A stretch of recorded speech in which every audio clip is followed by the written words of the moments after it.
Workplace conflict is a growing problem everywhere, but simply avoiding the conflict can make it worse. Let's have ourselves a pocket sized pep talk because 21% of those polled have said they wish they had talked about their conflict sooner, and 55% said they wish they had stayed more calm. I've got not one, but two authors here to tell you how to navigate yourself through this. A Pocket Sized Pep Talk, the podcast that can help energize your business and your life with a quick, inspiring message. Now, here's your host, Rob Jolles. Today's guests, Karen Hurt and David Dye, are the founders of Let's Grow Leaders, known for their innovative, human-centered approach and leadership development that sticks. They're the authors of 6 books, including the one we'll be talking about today, Powerful Phrases for Dealing with Workplace Conflict. What to say next to de-stress the workday, build collaboration, and calm difficult customers. Happy to have both of you with us, and welcome to the show. Thank you so much for having us. Yeah, we're glad to be here.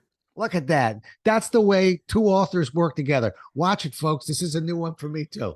You see that? They're right in sync. Well, it is good to have you here. And, you know, I was looking, the book comes out in May of 24.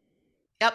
Okay. All right. So our call to action, Podcast Nation, is we're going to pre-order that book. Yes. That's big. Yeah. That really helps with the algorithm. So I'm glad you're here. A lot of authors wait till it comes out. You're smart. You're getting a good head start on this thing.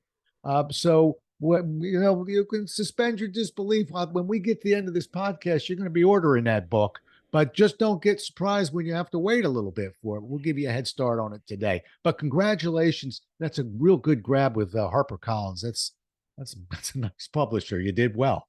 Thank you. Thanks. Is this your first book with them? No, this is actually our third book with HarperCollins. So Amicom, HarperCollins bought Amicom. So Our first book, Winning Well, was with Amicom, and then Courageous Cultures, and now this. Excellent. I'm a Barrett Kohler guy, but I've got other connections and stuff. But I've always had my eye on HarperCollins. That's a Barrett Kohler is a fabulous publisher to fantastic. work with. So many of our friends are with them. Yeah, they each have their own niche. Yours is a machine, and Barrett Kohler is kind of a kinder, gentler publisher. But anyway, all right, let's talk about your book. The part that I'm still kind of spinning about is that 21% wish they had talked about their conflict sooner or at all. So let's come out of the gate with what's holding people back. Well, and I think it's important even to, when we think of the numbers that you're citing there, to put those in context of, speaking of our publisher, so HarperCollins came to us and said, hey guys, you want to write a book on powerful phrases for dealing with workplace conflict? Because we've really seen there's a need, we see it in the marketplace, and you can kind of feel it in the air. So we said, yes, we would like to, but we wanted to find out what was happening right now. I mean, conflict been around, but what's happening in workplace conflict right now? So we conducted this research where we surveyed over 5,000 people in 46 different countries around the world. And so the number that you're referring to, that 27% that are saying, I wish that I'd talk about it, 55% I could go back and say, be more calm, be patient. Those are the things that's where those numbers are coming from. So those are, 3/4 of participants in the survey said, if I could go back and talk to myself about a major workplace conflict I had, I would tell myself to be more patient, be calm, or talk about it, which some significant advice there. The critical thing is, how do we do that? Yeah. And so people, where is this anxiety coming from? I think people make up in their imagination all the things that could go wrong. And so when you think about it, it is the first conversation, the first powerful phrases need to be the powerful phrases that you're having with yourself. So you're asking these questions, what is at stake if I stay silent? What is going to be, what is their reaction going to be? How bad is it really going to be? One of the guys we interviewed said, he was a former Marine. He says, I got to remember, no one's shooting at me, and I think that we imagine the worst case scenario. So, when you think about why are people not it's because they have this fear, because of a fear that it didn't go well the last time, but they don't give people a chance to actually have the conversation. That's interesting. On a side note, I sort of studied about believability and why people were struggling and believing in themselves. And it led me down a very similar path, which is, well, there's about 15 things we can do, but we really need to start with you believing in you. Yeah. And then we could, go to step two. So it is funny. A lot of times, we look in the mirror and, that's where we have to start. Yeah. That's fascinating. I can connect to that. Okay. So, and I want to stand out just for a second more. I just remember my Xerox days, my corporate days. I'm going to speak for me. A lot of times, I just didn't want to be the one to to to pull up the red flag. I would just hope somebody else would kind of jump into that conflict because I was raised by a Marine, and and there was no conflicts. We weren't allowed conflict. It was banned. But no, seriously, I was sort of taught and mentored to stay in rank, you're not going to be the one that's going to raise the red flag. If I could go back and talk to me 20 years ago, that's the one thing I really felt. That's why I love your book, by the way. We learn it eventually, but I was so stoic in certain ways that I never really resolved some things that truly needed resolving. And who was I punishing? Me. So Yeah. I'm still on this. Why do we hold back? What is it? I want to acknowledge some of the positive intent that you're even talking about, Rob, and so many of us get caught in these things. Well, I want to be a good team player. I want to be loyal and I want to be on the side and I want to, I want to say yes. And I can come from very good intentions of wanting to be supportive or being a good team player. Or I might also be coming from fear. I just want to keep my head down. I don't want to risk getting in trouble. All of those things. The difficulty, the challenge is if we don't say anything, nothing can change. And being a good team player doesn't mean being quiet. So for instance, let's take a very common situation where at work, where your boss asks you to do something. Okay. And inside you're thinking, do you have any clue what you're asking? Because if I do that, it's going to have these consequences. There's no way we're going to make the deadlines that we already are responsible for. That project's going to slide. And if I do manage to do it, it's going to completely burn out my team. Well, I want to be a good team player and I don't want to get in trouble. So I say yes. But what have I just done? I've just chosen all those difficult negative consequences, and I haven't given my boss the information they need to make a different choice. So if instead I have the tools and skills and the things we talk about in the book to say, hey, listen, I'm really committed to the project, really committed to the team here. And here are some of the trade-offs that are going to happen if we do what you're looking at here. How do you feel about that? And just engage them in the conversation. Now they've got different information and we can make some different choices together. But if I stay silent, I'm hurting the team, I'm hurting my boss, I'm hurting myself. Haven't helped anybody, and that's not being a team player. Yeah. I think the words that are resonating are tools and skills. It's just like soft skills, which, by the way, I can't stand that term. I call them performance skills.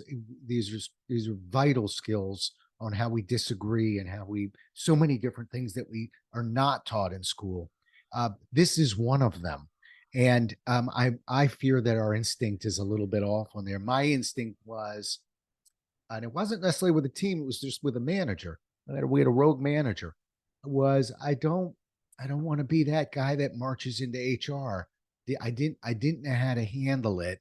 And I thought, again, and I don't want this to be about Rob Jollis, although I'm enjoying the conversation. but I thought, by being stoic and holding on, I'd win this battle in a sense, but I didn't have the tools. Now Right. I'm older. I understand that there were some tools available, and but where are we learning them if we don't grab a book like this? That's what concerns me. I worry that our instinct's a little bit off. You're Yeah. logical, but is this instinctive? Yeah, I think that you're really onto something there, because 13% of the people who said conflict has gotten worse because more people are speaking up. Hmm. Well, you want people speaking up. You just want them to be able to speak up and do it in a way that they are going to have the influence that, and be heard. So part of it is that sometimes people are clumsy. And you need to teach them how to speak up in a way that really shows you have the other person's best interest at heart, is respectful. And so it's interesting. A couple of years ago, I was teaching in an MBA program, and so I was at one of these faculty meetings, and they said, we have a really big problem. Our MBA students are going out between their first year and their second year in the summer, and they are doing internships.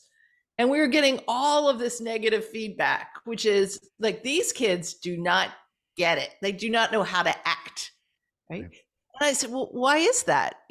What's wrong? And they're like, we don't teach how to act in the curriculum. We teach them financial analysis skills, how to make a marketing plan, but how do you communicate? How do you challenge your manager? How do you share an idea? None of that. And I said, well, let's change the curriculum. They're like, it'll take 5 years to change the curriculum. So what they ended up doing is having me come to the MBA orientation to teach, I would call it 101 communication skills. I am sure that's not the only MBA program in the world that has that problem, right? Because these are not skills. We assume, well, they're so simple, they're so basic that people should be able to do that. But it's not innate. No. And what is instinctive, particularly when you're faced with stress, is all of our survival skills kick in. So freeze, fight, flight, team up, and all that's good when there's a bear, but that's not very good for navigating a conflict with your coworker or your manager. Right. Right. I will applaud Xerox on one thing that I thought was very unique. You may not be aware of this, and I don't think they do it anymore. But when you were within the first week of employment for Xerox, you were put through a program that was called Leadership Through Quality. We learned how to problem solve. We learned how to quality improve. Good. And we learned that we were going to need to get into meetings to do that. But the genius of what I thought the program was, and I happen to have been one of the instructors, they say if you want to learn something, teach it. Yes. So I was a sales trainer for Xerox, but I want that one. I also wanted to write a book about selling, and I really wanted to get more intimate with problem solving and quality improvement. But that's not what really rocked me. What was taught in that program were interactive skills: building, supporting, disagreeing, summarizing, testing understanding, seeking information, giving information, and how that flowed in a interactive situation. And we went so far as actually putting, when we had meetings, we had a process guide who was listening for these things, bringing people in, shutting people out professionally. Sounds aggressive. It's not. Said, wow, Dave, you got so many great ideas. I want to hear from Karen now. That's called shutting out. Okay. Yep. But imagine a corporation that took that responsibility to say, we're going to throw you in these groups. We're going to try and at least equip you. And that's at least that company. But I don't believe they do it anymore. But I valued that. I really did. Yeah. Yeah. All right. You've got, let's stay on some of these phrases. I was poking around your book. Normally I'm reading a book. This one I'm reading about your book. But I noticed there, as I was kind of looking and scouting it out, that you have not 10, not 50, not 100, 300 actual phrases you can use to de-escalate common workplace conflict. I like that because I'm a process guy. I like things that I like making people feel good, but I also like giving them something measurable. I don't know how we cherry pick that, but I'm sure you probably got a few favorites that are crowd pleasers, but can you share some examples with me? Yeah, so we want to start. We have 12 that we call the GOATs, the greatest of all time. And so our approach is really grounded in 4 dimensions of collaborative workplace conflict. So how do you have better conflict? Because conflict in itself is not bad. That's where creativity comes in. David and I have conflict all the time. We're coming at problems from 2 very different points of view. And because we can navigate that conflict reasonably well some of the time, we have a better outcome. So first is connection. And this is, are we connected as human beings? And that dimension is important before the conflict even starts. Right. So imagine you got a coworker named Joe. Right now, if Joe comes to you and you think he's stolen your idea, well, if Joe, got you out of jam last week when your kid was sick, if Joe shared, something in front of your boss about all the great things you're doing, you might give Joe the benefit of the doubt and show up really curious with him and say, "Hey, that's weird. It seems like you stole my idea." But if Joe has a reputation, you are not connected, and you've got a history of either you've never really built a relationship, you're more likely to get triggered into what in the world is going on with Joe, right? So same conflict, different Joe, two different scenarios. So you've got the connection there, but you also have how do you connect through your powerful phrases in the situation. So some of the GOATs for connection. I really care about you in this project, and I am sure we can find a solution that will work for both of us. Another GOAT is for connection is tell me more. Tell me more, because that just showing up and curious. I'm showing you that I am connected and interested in what you've just told me. Oh, that's interesting. Tell me more. And then another one is, a reflect to connect. Sounds to me like you are feeling really frustrated about this situation. Is that true? What's going on? Right, so those are examples of some connection GOATs. Dave, do you want to do clarity? Sure. Hey, before David does one, can I be a junior connector and give you one that I like, and tell me if this fits? Maybe it's 301 now. Okay. I'll tell you one I really like, and I'm connecting with what you're saying and thinking it's not an accident that when I'm sitting with someone, particularly if I'm basically asking for their help, I begin with the words, "I value your opinion." And it always sort of locks people in. It's not manipulative.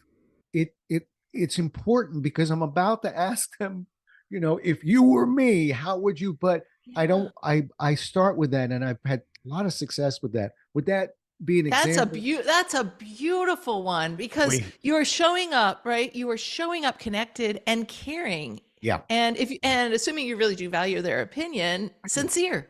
Right. So that's great. It's a great connector phrase, and we're always collecting more powerful phrases too. So as people have them, we're always on the lookout for more. So that's a great one. I value your opinion. And yeah, level sets too. And it's like, okay, I'm leaning in. You value it. I better make sure it's worthwhile. Absolutely. The next dimension that we talk about is clarity. And so many workplace conflicts result from a lack of clarity. So the more we can invest in clarity up front, which is a shared understanding of what success looks like, the more of that we have, the less destructive conflict we're going to have.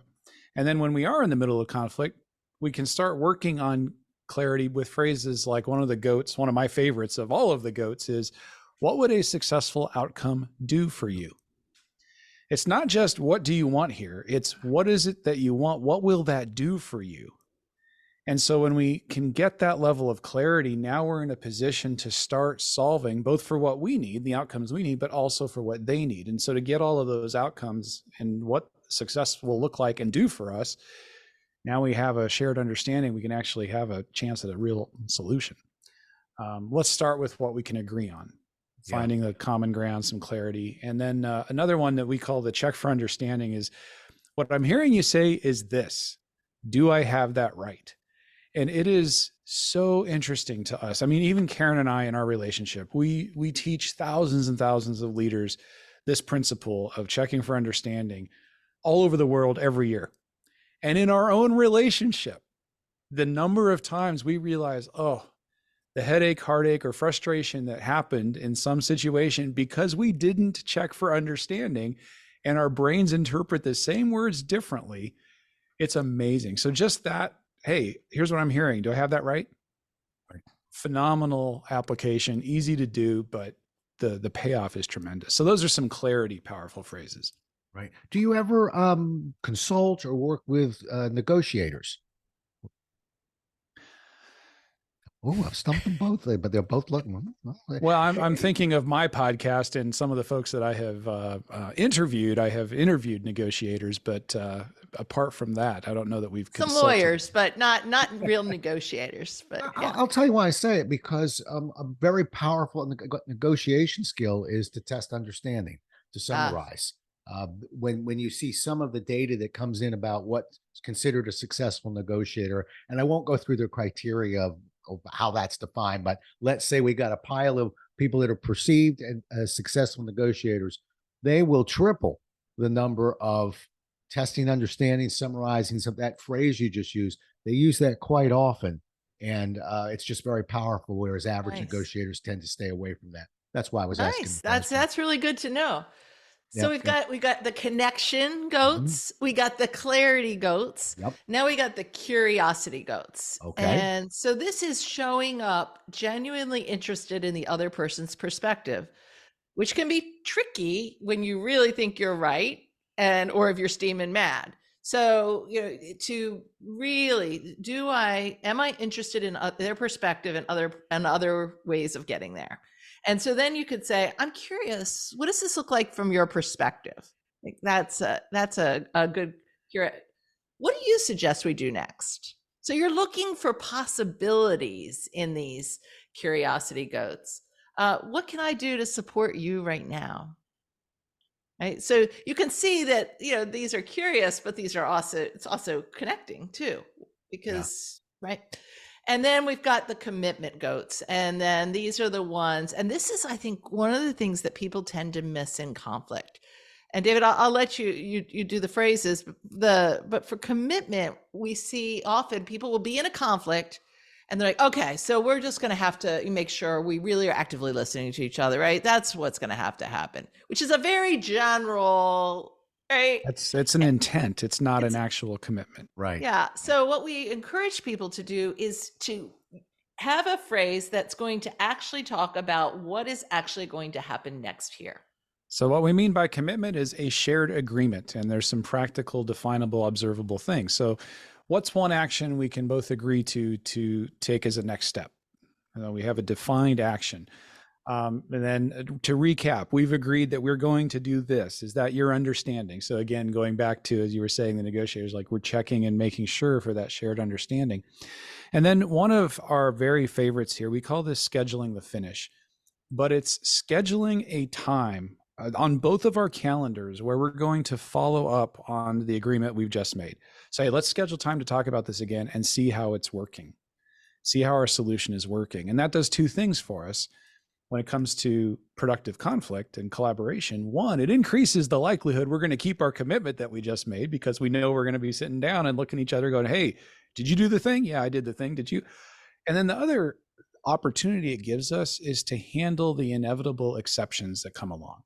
So, we make a commitment in good faith, but something blows up. Our manager drops some extra work on us. The customer has a need, and it shuffles the whole deck. And now we're out of integrity with each other, but we don't have a defined time to talk about it. And then trust erodes and we're back in conflict. No, we've got an established time to talk about it and see how we're doing. And if we're not doing as good as we would have hoped, we've got a time to talk about it. It's like, hey, yes, let's acknowledge this happened. All right. Let's renegotiate. Let's come back up with our next plan forward. Yeah, makes sense. I like the fact that a lot of what you're doing isn't just telling people things. It's seeking information. It's allowing them to engage. Because if you don't mind, the sales trainer of the three of us loves the phrase "you said," and not with a finger pointing and an aggressive tone, but to be able to offer an idea and to transition that idea with, one of the things that you had said earlier was that you were concerned or looking for such and such. Might I suggest, but to remind them that I didn't just think this up. I'm actually reacting to something that you've told me, and allowing myself to engage and offer you something from that, as opposed to just pulling it out of thin air. Yeah. It's funny that you say that, because, I do the sales for our company. And one of the things that I find myself haven't been sales trained, But when somebody comes in and they really say the most important thing is that this training sticks, which is what we're all about. Oh, yeah. But then they don't want to do the things. They're like, but don't give them any action learning homework. We don't do that. And I'm like, you said that the Yeah. most important thing, I will Right. tell you the methodologies that are going to lead to sustained training, right? Yeah. Right. Isn't that funny though? I that's 40 years as a trainer. Uh, yeah, and everybody is obsessed with implementation. And sometimes I'll get asked, well, how did Xerox do it? I mean, they brought in quality and they kept it for 40 years. Like, well, I could take a half a day and waddle around and give you some thoughts. But one way was it was a condition of employment. That was a pretty powerful method that they had. But the fact is that you brought up a really good point, and we won't sidetrack too far in terms of implementation. But companies have to understand that I don't even like using the word training a lot. We're actually working on shifting your culture in this way, and Right. to implement it really needs to be part of the fabric of the organization, Yeah. not a training 100%. workshop and a flavor of Right. the month thing. And Right. so sometimes we have to talk about being easy and gradual. We have to be careful how we talk to them. But at the end of the day, I wish companies would actually act on what we consultants are telling them, because when it doesn't stick, it usually blows back on the consultants. And there, I'm done whining, but it's true. I love the question. Now, listen to the answer, I think is what I'm saying. Yeah. All right. And now back to our program. All right. I've noticed you got a couple of examples here, so I want to cherry pick a few. Okay, I like this one. We got a micromanager. Okay, and so what do you say to a micromanager, somebody who's a micromanager? Because managers I always knew, and many of them were really wonderful people, but didn't take feedback all that well. So how do we do that? Couple of different angles on this one. I'll start and then let David chime in. Okay. First thing, because I'm really big on this piece of it. How do you know they're a micromanager? Are they a micromanager, or do you really need, or do you need guidance that you are blind to? Because I can't tell you how many times we'll go into, because a lot of times what we'll do is be working at multiple levels of an organization, right? So we're working with the executive team, then we're working with the middle managers, and we'll hear the frustration. So an executive will come in and be like, this guy does not get it. Like, why do I have to break this down? Why do I have to be involved in every little detail of this strategy? It is driving me crazy that I have to even be involved in this stuff.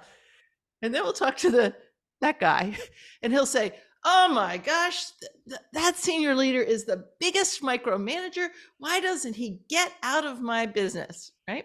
So that's a disconnect. So the first questions, the first powerful phrase is this just you? Are you the only one being micromanaged, or is everybody being micromanaged? Because if it's just you, the problem might be you. So that's the first thing I would say.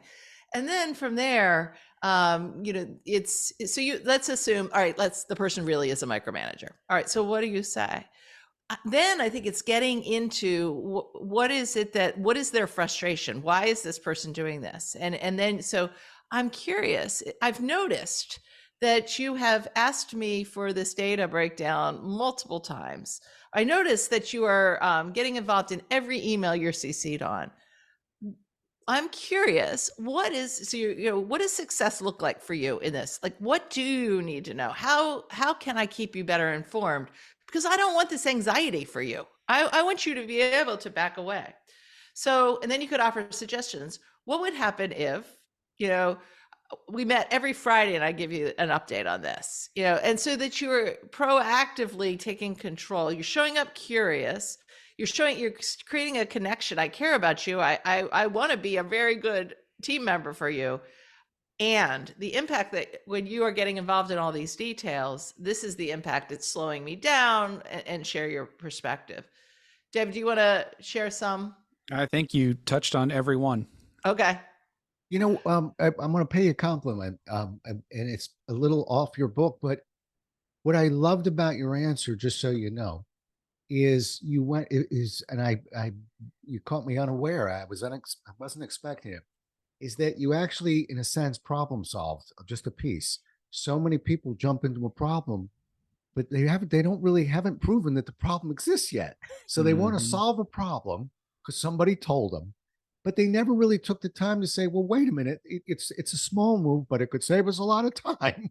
We might Yeah. want to prove that the problem exists. So I like you coming out of the gate with, basically let's figure out how we got here, and then we'll go ahead and manage the micromanager. But you're right. It's funny Yeah. because there are, I can be a micromanager if I have somebody who is still in the training. If you're training someone, you're not micromanaging. So if someone is still not doing things the way that and there's a deliberate way that needs to be done, and they're not doing it that way, is that you're training. And so Right. then as the manager, you could say, hey, I don't want to be a micromanager, but here's the thing. I've noticed this has to be done this way. And I've noticed it's not being done this way. When you can do it this way, I'm, Yeah. or have these outcomes, I'm out of here. If you've got a different way to do it, I'm open. But right now, balls are dropping so. Yeah, I hear you. And quite frankly, if we continue along that line and you're seeking information, you may find that well, we do have an issue here, but it's not micromanagement. It's somebody who's never been taught how to delegate. Right. And there's a set Right. of skills Right. for that too. But again, what do? We catch a whiff of a problem. We want to solve it. We don't really understand the problem. Not even sure it even exists, but we love our solutions, don't we? So, so off we go. Good. How about just one more? Because I knew one guy. He's no longer with us, but he was famous for as you would call it, I guess, a credit stealer. Okay, for Mm. somebody that would only when it worked, of course, but would be the first one in line. I think there was a great Seinfeld once with a guy who just kept showing up with Elaine and sort of stealing the credit. I think she ended up giving him little candies so she can know when he was coming. So they would jiggle in his pocket. What do you do with a credit stealer? And again, Well, let's assume good. I'm gonna release you. Let's assume this one exists. Okay, so I'm Yep. already giving you credit that we made sure that this is in fact is an Yep. issue. Now what? I can't answer that question, Rob, without saying we got to make sure it's an issue. Okay, all right, okay. All right. Here, Because I'm Let's assume. it is Got it it. infuses the approach, okay. because there's a difference between, and by the way, Karen and I have this happen, right? We'll have a conversation. I'll share an idea. 2 years later, Karen has built this big thing with it, and look at what I'm doing with this. And I'm like, well, remember that was my idea. It was, right? Because things absorb and they get in the conversation, and it is no one's intent to steal an idea. Right. But it gets in the conversation and it floats around, and oh gosh, look what came out of my brain. And so to assume the good intent and to be curious about what's actually going on. So again, going back to language like Karen was sharing in the last one, the micromanager, hey, I noticed that you mentioned that idea. That was your idea. I'm curious if you remember when we talked about that last month in our team meeting, and I proposed that we do this. So I can start the conversation there, and I can I'm curious, do you think that our vice president recognizes my role in that? I would really like for them to know that. Might we, and then I can propose a solution, might we make sure at the next presentation that maybe I get to speak to it or share that or something along those lines, so I can gently bring back awareness. Hey, I noticed this happened. Do you remember when? Might we do this? And so you've got some opportunity there to assume good intent and help correct. And Karen, I know you had a bunch of students who. Well, I again, back in my MBA teaching days, I was teaching an evening class, and the class was called "How to Deal with Difficult People." It was such a fun class. Well, every student was working, so because it was the evening MBA program, and they had to have a project where they picked one difficult person. Now there were 50 students in the class. Guess who the difficult person that 49 of them chose was? Their boss. Yeah, their boss. Right? Okay. Everybody, and it was an elective class. I've been obsessing on the boss for the last 30 minutes, if you haven't noticed. So I'll fit right into that category. Everybody signed up for this elective class because they had a crappy boss in their mind. And the number one, so they had to pick a person and they had to pick a problem. The number one problem that almost all of them had was my boss is stealing credit for my work. And so they approached it. And of course I was, you've got to go talk to this person, right? And so when they had these conversations, what was so fascinating is most of the time the boss had no idea. They're like, oh my gosh, I guess I did that. I certainly didn't mean to.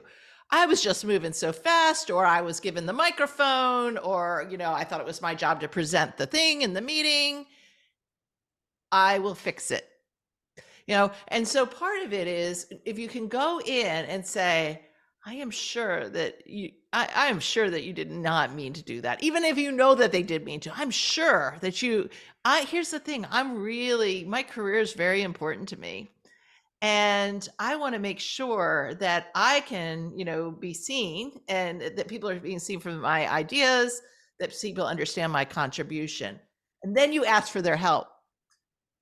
What advice would you have so that this doesn't happen to me again, so that I am given the opportunity to have. And so now you got them on their side because you don't want them to defend, like, you stole credit for my work. The minute you say something like that, I did not, right, conversation is over. But I'm curious what I could be doing differently to make sure that my ideas are really seen. Oh, well, now your boss is turning into mentor boss. And also you've called them out without them feeling like they've been called out. And I think that's the real magic of that conversation. Outstanding. Yeah. When we teach people it's okay to disagree, but it's not okay to attack. And when people try and figure out, well, what's the difference? Well, in the books, they'll tell you, well, when you attack, it's more personal. You lousy. But I wish people would understand that even the way we turn that, you're doing it in an expert manner. You're two authors, you know what you're doing. But for people out there and they're listening and they're going to be grabbing this book, understand that's some very delicate area when you are disagreeing. And sometimes you can support and build on something that you're hearing, which is a nice, gentle way, particularly if maybe it's a manager and somebody that's working for them. And so we're not exactly on an even playing field. It's hard for me to tell the manager he's wrong. It's easier sometimes to say, I think you made a really good point there. What I might suggest is, so that again, there's your phrase, right? That supporting phrase does open things up for people to be a little bit more accepting. Let's put it that way. And also you hit on something. Have you ever heard of the 4 levels of conscious behavior? It's an old training model. Wilson claims they wrote it. Xerox claimed they wrote it. First book I claimed I wrote it, but I made a little change to it. But it might trigger when I tell you the first level, which you've just defined, which is what we call an unconscious incompetent. Somebody who doesn't know that they don't know. It's not aggressive. They're not doing it on purpose. They truly don't know that they don't know. And that's one of the reasons why the only way to figure that out is to listen to these 2 authors who keep every question I give you. You keep answering the same way. Well, I'm going to ask them the following questions, basically, but it isn't, here's what I tell them. I think our instinct is to tell people things.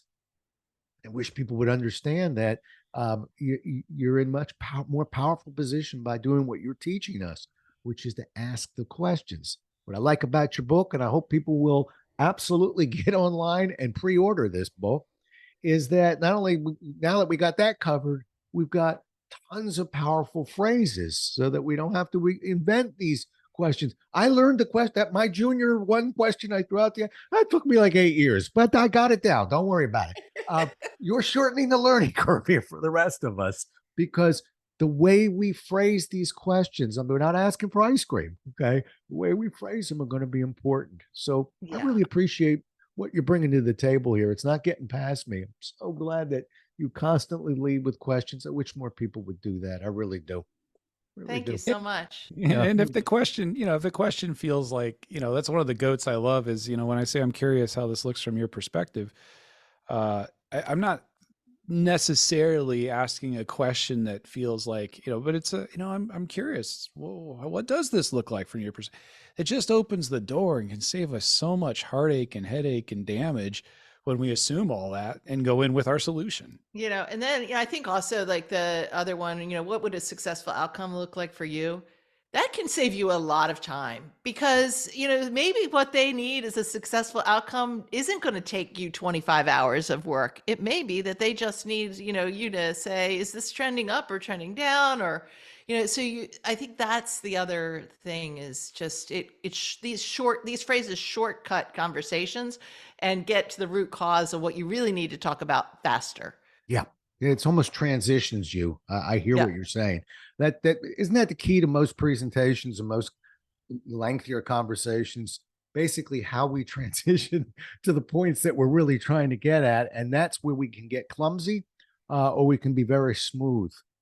So I hear what you're saying there. You used the word, David, you used the word curiosity.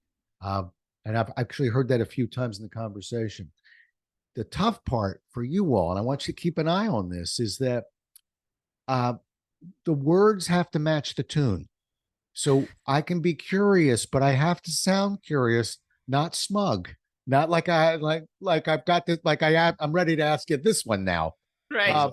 And as a former actor, I think sometimes we have to sort of get in tune with, if you want to be curious, you're going to have to get it to line up. Think, get in character, Yeah. Be And curious. if you're furious, if you're really furious, it's hard to be curious, right? So you're gonna have to really be, you don't act curious if you're not curious. Yeah. And right. When we're talking about curiosity, Oscar Trimboli, who's a global expert on listening, the art of listening, truly listening, we quote him in the book. His definition of listening, I thought, is so important when you're talking about curiosity. Listening is simply the willingness to have your mind changed. Mm. And if you're not willing to have your mind changed, you're not really in a state of curiosity yet. You can get there. And even if I am upset, I can get there, but it's going to take a minute. And I want to take that minute before I try to go have that conversation. Mm-hmm. Outstanding. I actually wrote an article a couple years ago about that. My publisher had asked me, because I'm a guy who writes about how to change minds. And it was about a political situation. How do you change with how polarized we are? And my answer was almost exactly what you said, David. It was, well, the first thing you have to understand is if you're going to sit down with somebody and think you're going to change their mind, the rules have to be that you're willing to have your mind changed too. And most people do not go into those conversations. They go, I'll show them. And it doesn't work that way. It's a two-way street. And if two people, I don't know if we can fix the world right now, but if two intelligent people or people that are, going to have a fair conversation, go in with that ground rule. Conversations, tougher conversations are so much easier. So much easier. Well said. That's a good way to begin to bring us in for a landing here. How about give me one question that I should have asked you, but just one. I will. All right. Karen, did you have one? Go for it. Just Go have for it, one? David. Okay. I would ask, given that we did all this research, what's happening with conflict in the workplace? Is there more? Is there less? Is it better? Is it worse? Why? What's happening with conflict in the workplace? Is it more or less? Why? I'm so glad you asked, Rob. What we found, again, 5,000 plus people, 46 countries, is that 70% of people said it's the same or worse as it's ever been. And so you get that increase. But the interesting thing, where it got really interesting, is then that 30% who said, it's getting better. We said, why? Half of those folks said because they left a job or they're working from home and they're not around people having the interactions in order to have the conflict. And so all of that is still wasted potential. It's conversations that aren't happening, workplaces that haven't gotten any better, creativity that's not occurring. So that for us was really concerning. Even in the folks who said it's getting better, half of those, it's not for the best reasons all the time. And there's a lot going on there. Outstanding. Excellent. Well, we went with some Pocket Sized Pep Talk. I went a little long today, but I got two authors. I'm allowed. And I just think, I think your book's going to do great. I really I wish you all the luck with it. It's if you have a great idea, a great concept, and you put some good process behaviors together, you don't have to wish for too much luck. It sounds like you got a nice publisher behind you. So, folks, here's what you're going to do. You're going to get on Amazon. You're going to see that pretty picture there, and you're going to get in line. And you're going to do it for two reasons. One, for your own reasons, because you're going to need it. And two, every now and then, it's a nice thing to do for a couple of authors who are looking to get the word out. And I know I'm going to pre-order that book myself, and I'm going to do it because that'll allow me to give you a nice review when it comes out that's verified. So that's important too. So We do step love one, those. we get the book. Step two, when it comes, you read the book. Step three is you write a nice review on the book. Everybody's happy. How do people get a hold of you? So thank you so much for all of that. Thanks for this fabulous conversation. You are an absolute joy. I love your energy. And Let's Grow Leaders is our website. So, and we would love to connect there. We publish a lot of content. So we have a blog. David has a podcast. I do an Asking for a Friend show. And so lots of ways you can get free resources through our website, letsgrowleaders.com. And the name of the What's book the name again? of the podcast? Oh, the podcast is Leadership Without Losing Your Soul. Hey, So all sorts of practical tools for human-centered leaders. sounds like a nice, silly little podcast. Soul? All right. Okay, Soulful. Okay, yeah. good. All right. Soulful leadership, full of soul. Yep. Well, I am grateful that I got an opportunity to talk to you two. I'm also really pleased with the fact you did what you said. I was teasing them before, and I said, "Yeah, they better tell me two, but you're going to give me one author." And they went, "No, we're not. We're showing up together. You'll see." And you did. I really enjoyed it. I think anybody who was listening today got a good earful, and I'm just grateful you were able to spend some time with us. Thank you. All right. Thank you. Our pleasure. You did it. Well, we'll do it again as well as we can next time, everyone. Until then, stay safe. Thanks so much for listening. If you enjoyed today's show, please rate and recommend it on iTunes, Outcast, or wherever you get your podcasts. You can also get more information on this show and Rob at jollis.com.